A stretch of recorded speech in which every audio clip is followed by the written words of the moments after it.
Ons gaan die woord van die Here oopmaak, as jy jou Bybel naby het, twee gedeeltes, Handelinge 2 en 1 Korintiërs 11. Handelinge 2, 1 Korintiërs 11.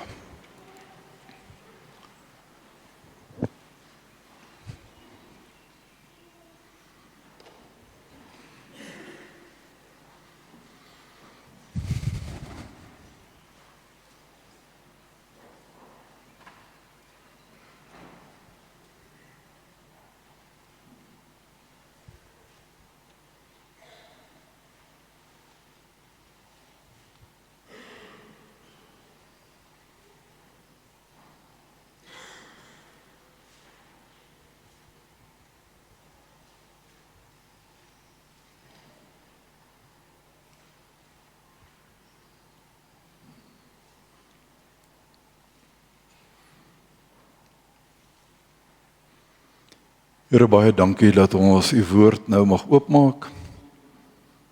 Dankie dat ons Heilige Gees mag wag op dat u met ons 'n gesprek sal hê, 'n ontmoeting sal hê, waarin ons u woord baie duidelik sal hoor.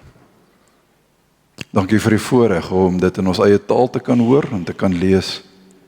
My gebed is dat ons ook met geopende ore en harte vanmôre u woord sal aanhoor, met 'n groot stuk gewilligheid om dan ook daarvolgens ons lewens in te rig.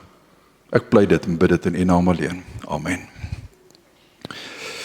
In Handelinge 2 gaan ons half van vers 42 af saam lees. Dis die gebeure net na die Pinkster, na die uitstorting van die Heilige Gees, gelowiges kom by mekaar. Nou hoor ons die eerste klein deeltjie van hoe die vroeë kerk begin het. Vers 42, hulle het hulle heelhartig toegelê op die leer van die apostels en die onderlinge verbondenheid, die gemeenskaplike maaltyd en die gebede. En dan is die opskrif daarna die eerste gemeente. So daai was nou nog gelowiges wat net by mekaar gekom het, maar nou word 'n gemeente gevorm. 43, die apostels het baie wonders en tekens gedoen en dit het almal met diep ontzag vervul. Al die gelowiges was eensgesind en hulle het alles met mekaar gedeel. Hulle het hulle grond en besittings verkoop, die geld aan almal uitgedeel volgens elkeen se behoefte. Nou wil ek van 46 af in die 2020 lees, waar hy gaan dalk nou so 'n bietjie anders klink. Hulle het eensgesind volhard om die tempelterrein daagliks te besoek, aan huis die brood te breek en hulle maaltye met uitbundige blydskap en met opregte harte te geniet. Hulle het God bly prys en die hele volk was hulle goedgesind en die Here daagliks verlostes by hulle getal gevoeg. Ons gaan tot daar lees, kom ons blaai na 1 Korintiërs 11 toe. Ons gaan daarvan vers 18 aflees. Ja, 17 ekskuus.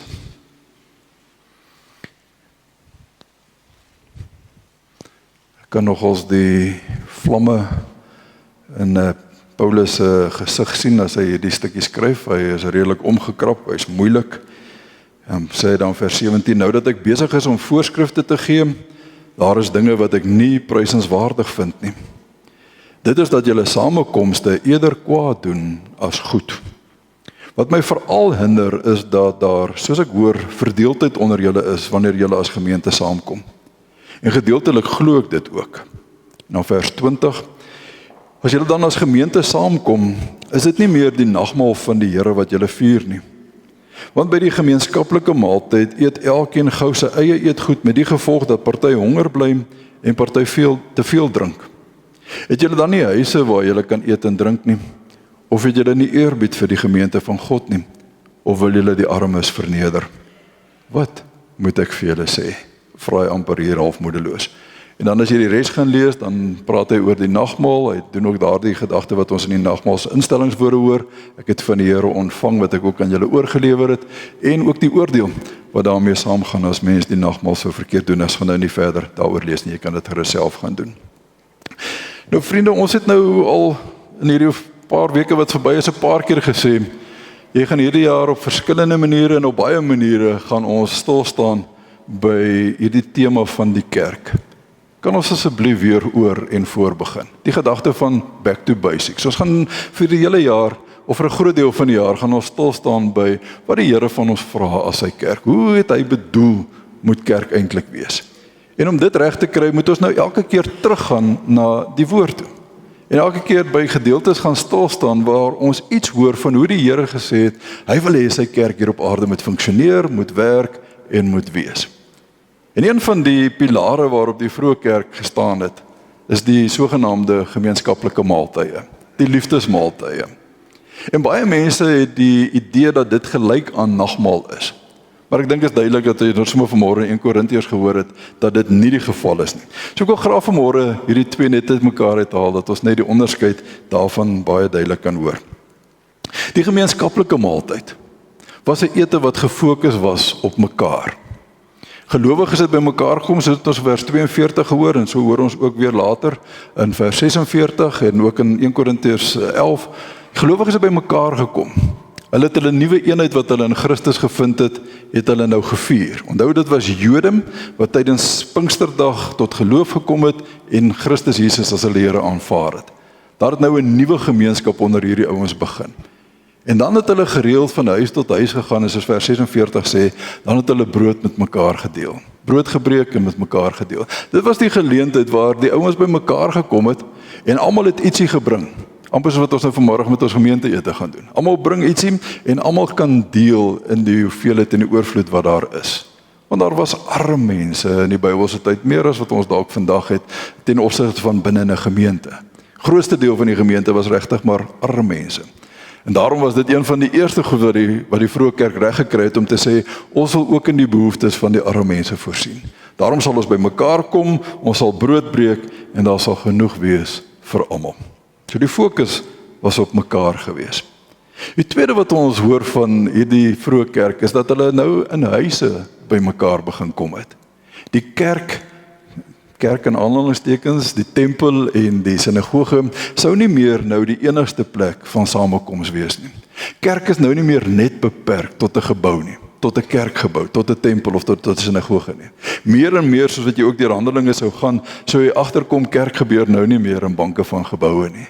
Kerke gebeur nou in die huise en in harte van mense wat die Here ken en wat die Here liefhet.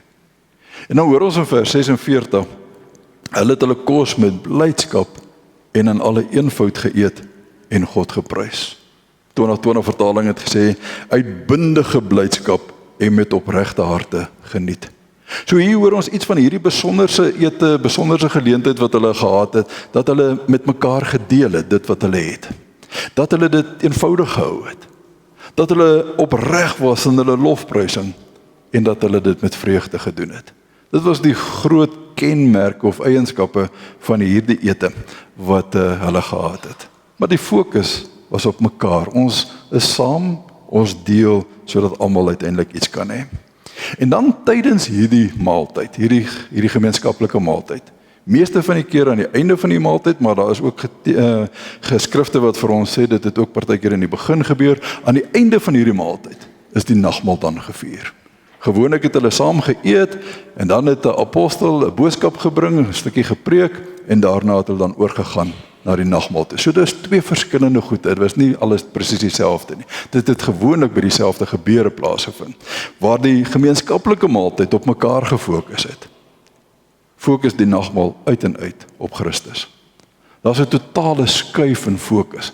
Nou gaan dit nie meer oor ons wat saam eet, en ons wat mekaar bedien, en ons wat vir mekaar gee, nee, die fokus skuif nou na wat Christus vir ons kom gee het, en waarin ons kan deel.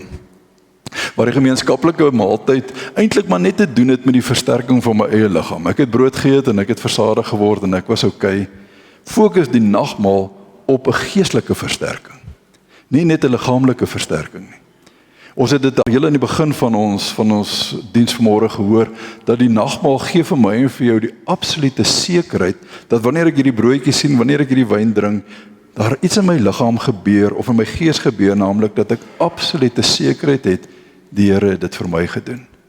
Hierdie broodjie beteken, sy liggaam is vir my gebreek, hierdie bietjie wyn sê, sy bloed het vir my gevloei, sodat ek sy kind vir altyd kan wees. So dit het 'n totale geestelike karakter, terwyl die gewone gemeenskaplike ete niks van dit gehad het nie. Waar die gemeenskaplike maaltye by mekaar kom was, 'n ete was wat maar geniet is en daarna weer opgehou het, word die nagmaal altyd gedoen met die element van onthou. Onthou die woorde van die Here is met sy instelling van die nagmaal, doen dit tot my gedagtenis. In gewone Afrikaans, onthou wat ek vir julle gedoen het. Onthou dat as julle my liggaam aan die kruis sien, weet dit is my liggaam wat vir julle gebreek is, soos wat ek nou hierdie brood vir julle breek. As julle hierdie bietjie wyn drink, onthou as julle my aan die kruis sien hang en my bloed vloei daar, dis my bloed wat vir julle vloei tot vergewing van sondes. So, nou eet ons nie net saam, die fokus skuif. Nou is dit nie net 'n ete saam nie, maar uiteindelik ook 'n onthou saam. Ons onthou nou saam wat die Here vir ons gedoen het. En soos ek nou gesê het, die vroeë kerk het gewoonlik hierdie twee aan mekaar gebind. Eers die gemeenskaplike ete, lekker ete wat daar was, brood gebreek met mekaar gedeel, almal het gekry, en daarna het hulle oorgegaan na die nagmaal toe. Maar soos omtrent alle goeters in die wêreld, was dit nie baie lankie toe daar moeilikheid. Toe jaag die ouens aan. Toe mis hulle die bus so bietjie. En dis waarvan ons nou in 1 Korintiërs 11 lees. En Paulus het dan nodig om vir hierdie gemeente Korinte te sê, dit wat in Handelinge gebeur het, dit wat die vroeë kerk, die eerste gemeente reg gekry het, mors julle nou heeltemal op. Julle doen dit geheel en al verkeerd. Ons het begin lees daarin, wat was dit vers 20, waar daar staan, as julle as gemeente saamkom om die nagmaal van die Here te geniet, of te vier. Maar in die Grieks staan dit so 'n bietjie anders, daar staan, as julle by mekaar kom om die maaltyd van die Here te geniet. Jy hoef nou nie die Grieks te onthou nie, maar is nodig dat jy dit net vir 'n oomblik hoor, want daar sou in die Grieks staan, kyriakon, die woordjie kyrios, wat Here beteken, duipnon, wat maaltyd beteken, die maaltyd van die Here. En dis nodig dat ons dit hoor, want hy sê, as jy nou by mekaar kom, dan is dit nie meer die kyrion maaltyd wat julle geniet nie. Nee, hy gebruik 'n ander woord, hy sê, elkeen van julle doen nou eintlik maar julle eie maaltyd, en dan gebruik hy die woordjie, eidion, duipton, my maaltyd, 'n ek maaltyd. Nou as ons nou net dink aan verlede week wat ons gesê het, dit gaan juis nie oor my in die kerkie, dit is not about me, daai hele gedagte, dan hoor ons maar sommer in die heel eerste vroeë oomblikke van die kerk, kry die Korinte ouens dit nie eens meer reg nie. Dit gaan oor hulle. En dan het Paulus nodig om regtig waar sy stem dik te maak, om vir hierdie ouens te sê, julle is besig met nonsens. Julle kom by mekaar om sogenaamd die nagmaal te vier, maar as dit nou eers by die gemeenskaplike maaltyd kom, dan eet julle vinnig al julle goedjies self op, drink julle wyne op, jy word selfs dronk daarvan, en dan is daar niks vir die armes as die nagmaal begin nie. En dan beweeg almal huise toe. Hy sê, dis nie hoe die nagmaal werk nie.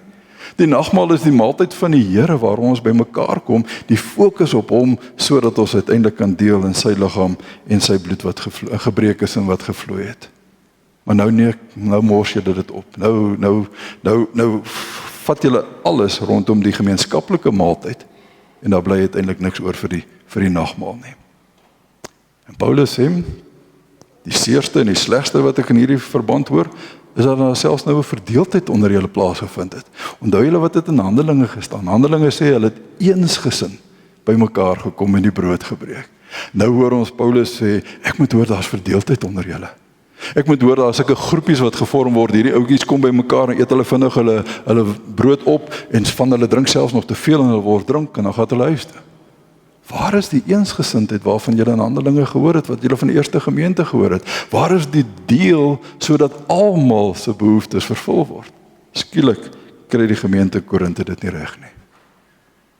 En dan, dit wat ons nou nie gelees het nie, is Paulus so erg daaroor dat hy sê, dis hoekom daar 'n klomp siek mense in julle gemeente is, dis hoekom daar selfs mense is wat doodgaan in julle gemeente, omdat julle die nagmaal onheilig. En dan het hy die hele betoog wat hy daarna daaroor praat. Geliefdes, dis dalk goed dat ons vanmôre net weer 'n keer hoor, dat die kerk het dit aan die begin reg gekry, maar die kerk het dit baie vinnig ook opgevoeter. Nie die kerkie, die gelowiges in die kerk. Daai it's about me het baie vinnig in die kerk pos gevat, waar ouens begin dink dit gaan maar net oor my, ek eet gou vinnig my kos, ek drink vinnig my wyn, en ek het nie 'n saak met die res nie. Terwyl Paulus dit baie vinnig probeer stop om te sê, so mag die maaltyd van die Here nooit gebeur nie. So gebeur die gemeenskaplike maaltyd nooit nie. En daarom is dit so nodig dat as ek en jy vanmôre aan die nagmaaltafel kom sit, dat ek en jy moet onthou, dit is die maaltyd van die Here, soos dit in die Grieks staan. Dis sy maaltyd, dis sy tafel. Hy is die gasheer, Here. Ons is die genooides. Dis nie ons nagmaal, dis nie ons tafel nie. Dis nie gaan nie oor ons nie. Die fokus skuif na dit wat Christus vir my en vir jou kom doen het. En mag ek en jy vanmôre se nagmaal met die nodige erns, met die grootste heilige eerbied, met 'n stuk nederigheid nader, omdat ons weet dit gaan nie oor ons nie. Dit gaan oor ons Here Jesus Christus, wat die duurste, grootste prys denkbaar betaal het. 'n Liggaam wat gebreek is, bloed wat gevloei het, sodat ek en jy vanmôre in hierdie banke kan sit, as genooides aan sy tafel. Dit vra inderdaad 'n heilige eerbied. Kom ons gebruik nagmaal vanmôre so. Amen.